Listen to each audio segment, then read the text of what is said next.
You're living through a moment where this is the most consequential historical climax, like, since the American Civil War. That's not BS. That's not spin.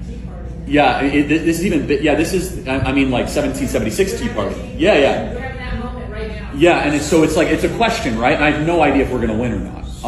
So yeah, you have a thought? Why don't we go on the offense? We're trying, man. Why? That's a good question. I like what you're the only one that I see. Well, it's because thank you, and I'm not the only one. But let me tell you why. By the grace of God, I am not in federal prison. By the grace of God, I'm not indicted. That's not a joke. That's what these people do. Okay. Well, look, you're right, and I pray for me every day, and pray, and you should, because there's only a few of us that actually play offense. James O'Keefe plays offense. Yes. But what happened to him? What happened? Right. Yeah. They removed him from his organization. He's under criminal investigation by the FBI and the Westchester DA. Steve Bannon plays offense. He's going to go to federal prison next month. Right. Tucker Carlson plays offense. They took him off air. Right. Any player that plays, Donald Trump plays offense. He's facing 600 years in federal prison. That's why we don't play offense. How about this? We have 16 literally amazing senior citizens that have done such good for our country in Michigan that are facing the rest of their life in prison because they signed a document to become an alternate elector. To become an alternate elector. Most people don't even know about this story. This story was buried. I'm going to talk about this tonight. These are 16 senior citizens.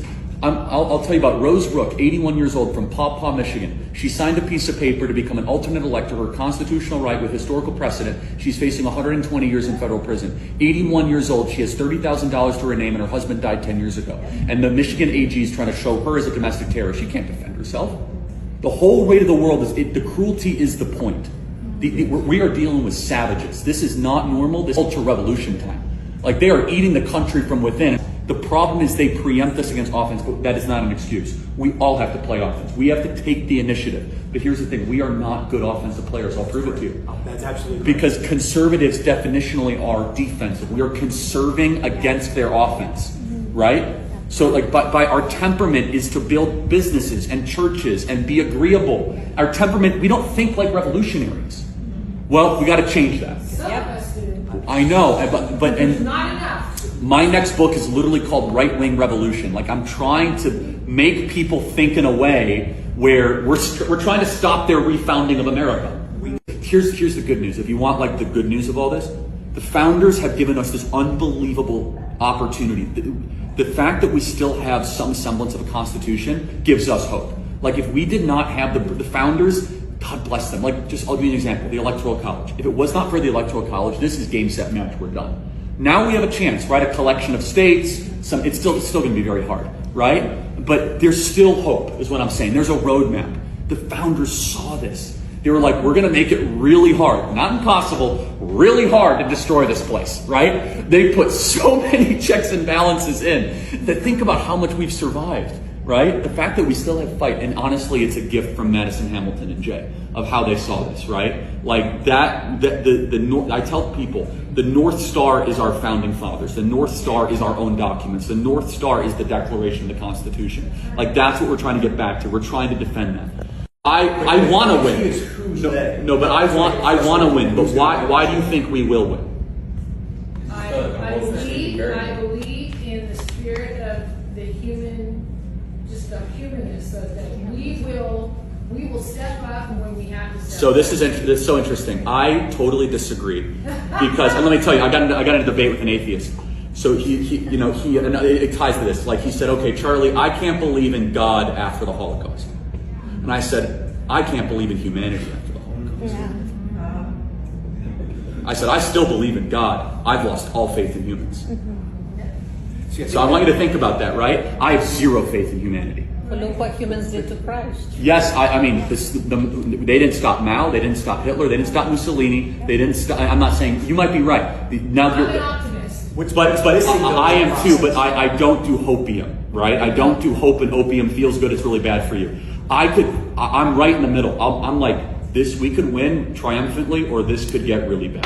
And I'm just being honest. Like, I don't think what I'm getting at, and I'm not trying to, we're having fun, right? I don't think our victory is inevitable. I don't. We'll have to work for it. Yeah, and rededicate everything. And by the way, that last paragraph of the Declaration, I think, just rings in our soul. Our lives, our fortune, and our sacred honor. That's everything. right? And we are not at a place where Americans are willing to do that, right? Yes, we are. No, we're There are not. a bunch of Not us. at all. It doesn't- Well, you are, but it takes 3 to 5%. If you can get to 3 to 5%, you can save the country. So that's the good question, right? Are we there? I'm not being pessimistic. I'm being real, right? But what's the method? What is this? That's what's missing. I watch shows and books, and what's the Well, actual all of the method? above. All the above. You have to, first and foremost, politics is a vector, right? California's in a different spot. I'll be honest. The all-out, like weak-kneed, spineless red states, you would, if you came in and you did not know the composition of this country, you would think Democrats control like every governor's mansion, every AG. What is the method? The method is Oklahoma, Kansas, South Dakota, South Carolina, Arkansas start acting the way the blue states act.